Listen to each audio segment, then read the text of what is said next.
Think back to 1994, April 22nd. Richard Nixon, the 37th President of the United States, succumbed to a stroke that he had 4 days earlier. We have heard just a couple of minutes ago that President Nixon may have died, and we emphasize that. June 17th, O.J. Simpson was chased by the Los Angeles police in his legendary Ford Bronco. October 13th, Mosaic released Netscape Navigator, which would become the building blocks for future internet browsers. December 3rd, the Southeastern Conference Football Championship took place, where Florida beat Alabama by 1 point. And Florida's back in front by 1, 24-23. Oh, and something else happened that day. After a sour deal with Nintendo, Sony released the PlayStation 1, summoning a new era to three-dimensional video games.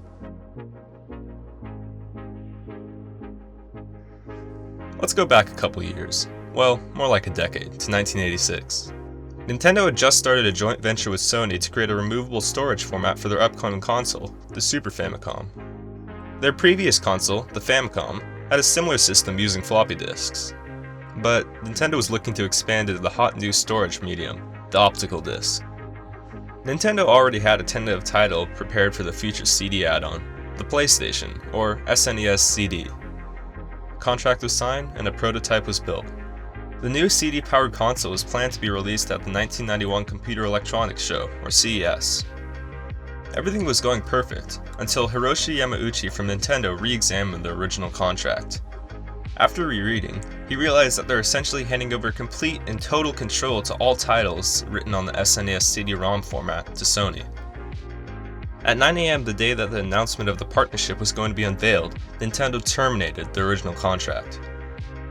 Howard Lincoln of Nintendo went on stage and announced that they were going to be partnering with Sony's competitor, Philips. The new contract gave Nintendo complete control over its titles released on Philips machines, leading to the ultimately unsuccessful CDI. After Sony's fiasco with Nintendo, they briefly considered a partnership with Sega. Oh, sorry, I think I just threw up a little bit in my mouth. Anyways. But thankfully, their board of directors vetoed this idea, saying that, quote, "That's a stupid idea. Sony doesn't know how to make hardware. They don't know how to make software either. Why would we want to do this?" End quote. Sony then briefly halted development, only to later decide to continue using their Super Famicom-based prototype. This didn't sit well with Nintendo, who filed a lawsuit claiming breach of contract and attempted, in US federal court, to obtain an injunction against the release of what was originally christened the PlayStation, on the grounds that Nintendo owned the name. This was denied, and in October of 1991, the console was unveiled. However, it's thought that only about 200 of these were ever produced. In 1993, Sony started reworking the original concept to target the next generation of consoles. Because of this, the cartridge port was dropped and the space between play and station was deleted, creating the iconic nomenclature we know today. All work with Nintendo was dropped, and the console was redesigned from scratch. For a brief period, Sony Computer of America debated whether or not to rename the console to the PSX, as that name performed better with focus groups, and was used during development. Ultimately, the name change never took place. Without the support of Nintendo, Sony had no idea how to create a video game, so they enlisted the help of third-party developers such as Namco and Konami, along with 250 other studios in Japan alone. 25 years, 4 months, and 18 days ago as of the making of this video, the Sony PlayStation was released. As expected, the United States was not deemed worthy until 1995. The release was strategically scheduled 1 week after the Sega Saturn, selling 100,000 units the first day in Japan. To make Sega eat its words even more, during the United States launch, it undercut the Sega Saturn by $100, with a launch price of $299. Sony even had Michael Jackson come on stage during launch, to further hype. During this time, some infamous ads such as the "Live in Your World, Play in Ours" were created. Planting tulips in the winter can make for a very exciting spring. But first, the bulbs must be prepared. Yeah, you this is winter. Save yourself from the grips of old age and boredom. Step away from the table and put the shovel down. Gardening and tulip bulbs.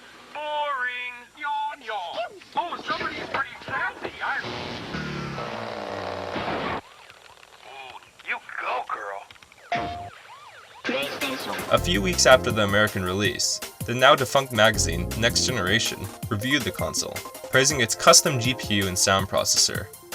It ended by giving the console a 4.5 out of 5, concluding that, quote, "To succeed in this extremely cutthroat market, you need a combination of great hardware, great games, and great marketing. Whether by skill, luck, or just deep pockets, Sony has scored 3 out of 3 on the first Slavo of this war." This sentiment would run true for the rest of the life of the console.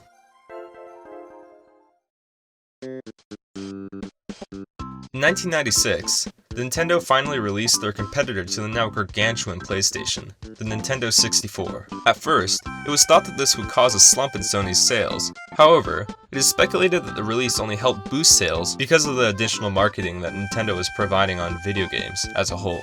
Another aspect that contributed to Sony's market dominance was their use of advertising targeted at teenagers, whereas Nintendo mainly focused on children. Sony reasoned that younger players would look up to teenagers, and thus want to use the console over their competition. And this was proved true with sales numbers.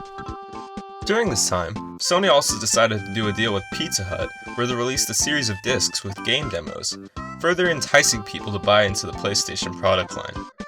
Because of the increased demand, Sony opened a new optical disc manufacturing plant in Springfield, Oregon, increasing their monthly output from 4 million to around 6.2 million. This was necessary, in addition to the next price cut, down to $199. With the overwhelming success of the original PlayStation, Sony began development of a redesigned edition, as well as their next generation of console, the PlayStation 2. Upon release in 2000, the redesigned PlayStation 1 actually outsold its would-be replacement. The revamped model would not be discontinued until the PlayStation 3's launch in 2006, ending with over 28 million sold.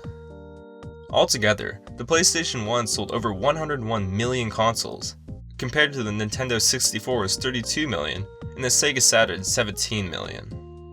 It even outsold the next generation of consoles, such as the GameCube and original Xbox, by a wide margin. Which brings us into the modern day. The PlayStation line has cemented itself in the modern console landscape, and with the next generation PlayStation 5 on the horizon, its success will only grow. Over the years, Sony's released a couple of commemorative editions of their consoles to celebrate their roots. A notable example of this was in December of 2018, when they released the PlayStation Classic, a miniature reproduction of the original console. Sony's release of the original PlayStation completely changed the landscape of home video game consoles, ushering in the age of three-dimensional games that we have today. And personally, I'm glad that it did.